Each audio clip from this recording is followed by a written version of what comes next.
ಕೆಲವೊಂದು ಆಸೆಗಳಿದೆ, ಅದನ್ನ ನೀವು ಪೂರೈಸ್ಬೇಕು. ಇಷ್ಟೇನಾ? ನಿಮ್ಮ ಸೇವೆಗೆ ಈ ಸೇವಕ ಸದಾ ಸಿದ್ಧ. ಏನಾಗಬೇಕು ಅಂತ ಅಪ್ಪಣೆ ಕೊಡಿ ಮಹಾರಾಣಿಯವರೇ.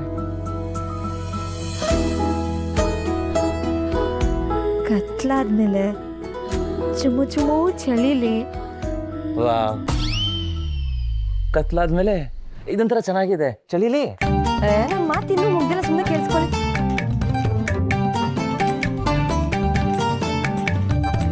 ಚುಮು ಚುಮು ಚಳಿಲಿ ಯಾರು ಇಲ್ದಿರೋ ಟೈಮಲ್ಲಿ ಯಾರು ಇದ್ರ ಟೈಮಲ್ಲಿ ನಾನು ಸುಮ್ಮನೆ ಇರಿ ಅಂತ ಹೇಳ್ದೆ ತಾನೆ. ಸರಿ ಹೇಳಿ. ಇಬ್ರು ಕೈ ಕೈ ಹಿಡ್ಕೊಂಡು ಕೈ ಕೈ ಹಿಡ್ಕೊಂಡು ಒಂದು ಲಾಂಗ್ ವಾಕ್ ಹೋಗ್ಬೇಕು.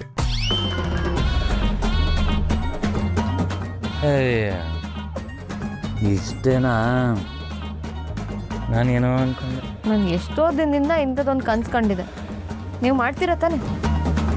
Okay, granted, fix. ಇದನ್ನ ಹೇಳಕ್ಕೆ ಇಷ್ಟೊಂದಲ್ಲ ಬಿಲ್ಡಪ್ಪ. ಸರಿ, ಹೇಗಿದ್ರೆ ಈಗ ಫಸ್ಟ್ ನೈಟ್ ಮ್ಯಾಟ್ರದ್ದು ಬರೋಣ. ಇನ್ನು ನನ್ನ ಮಾತೇ ಮುಗ್ದಿಲ್ಲ. ಸರಿ ಹೇಳಿ. ನನ್ನ ಕೈ ನಿಮ್ಮ ಕೈ ಒಳಗೆ ಲಾಕ್ ಆಗಿರುತ್ತೆ. ಹಾಗೇ ನಡ್ಕೊಂಡು ಹೋಗ್ತಾ ಇದ್ರೆ ಅಲ್ಲಿ ರೋಡ್ ಸೈಡಲ್ಲಿ ಒಂದು ಅಂಗಡಿ ಕಾಣಿಸುತ್ತೆ. ಅಲ್ಲಿ ಅಬೆ ಇರ್ತಿರೋ ಬಿಸಿ ಬಿಸಿ ಒಂದು ಕಾಫಿ ಕುಡಿಬೇಕು. ಆಯ್ತಾ? ಇನ್ನೂ ಇದೆಯಾ? ಇನ್ನೂ ಇದೆ, ಆದ್ರೆ ಅದನ್ನ ಹೇಳಿದ್ರೆ ನೀವು ನಗಬಾರ್ದು. ಟ್ರೈ ಮಾಡ್ತೀನಿ, ನಗು ಬಂದ್ರೆ ಏನು ಮಾಡೋಕ್ಕಾಗಲ್ಲ. ಹಾಗೇ ನಡ್ಕೊಂಡು ವಾಪಸ್ ಮನೆಗೆ ಬಂದ್ರೆ ನನಗೆ ಐಸ್ ಕ್ರೀಮ್ ತಿನ್ಬೇಕಂತ ಆಸೆ ಆಗುತ್ತೆ.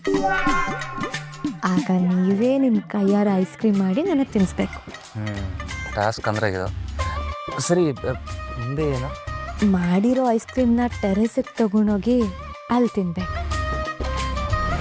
ಆಮೇಲೆ ಇಬ್ರು ಒಂದೇ ಬೆಡ್ಶೀಟಲ್ಲಿ ಕೂತು ಆಕಾಶದಲ್ಲಿರೋ ನಕ್ಷತ್ರನ ನೋಡಬೇಕು. ಇದೊಂಥರ ಚೆನ್ನಾಗಿದೆ. ಆಮೇಲೆ ಬೆಳ್ದಿಂಗ್ಳು ಹರಡಿರುತ್ತೆ, ಅಲ್ಲಿ ನಾನು ನೀವು ಇಬ್ಬರೇ ಇರ್ತೀವಿ. ಆಗ ನೀವು ನನಗೋಸ್ಕರ ಒಂದು ರೊಮ್ಯಾಂಟಿಕ್ ಆಗಿರೋ ಕವನ ಹೇಳಬೇಕು. ಗ್ರಾಂಟೆಡ್. ಆಮೇಲೆ ಇನ್ನೊಂದು ಮತ್ತೆ, ರಾತ್ರಿ ನಾವು ರೋಡಲ್ಲಿ ನಡ್ಕೊಂಡು ಹೋಗುವಾಗ ನನಗೇನಾದರೂ ಕಾಲು ನೋವು ಬಂದರೆ ನೀವು ನನ್ನನ್ನು ಎತ್ಕೋಬೇಕು. ಹಾಗೆ ರಸ್ತೆ ಮಧ್ಯ ನನ್ನನ್ನು ಸುತ್ತಿಸ್ಬೇಕು. ಮುಂದೆ ಆಮೇಲೆ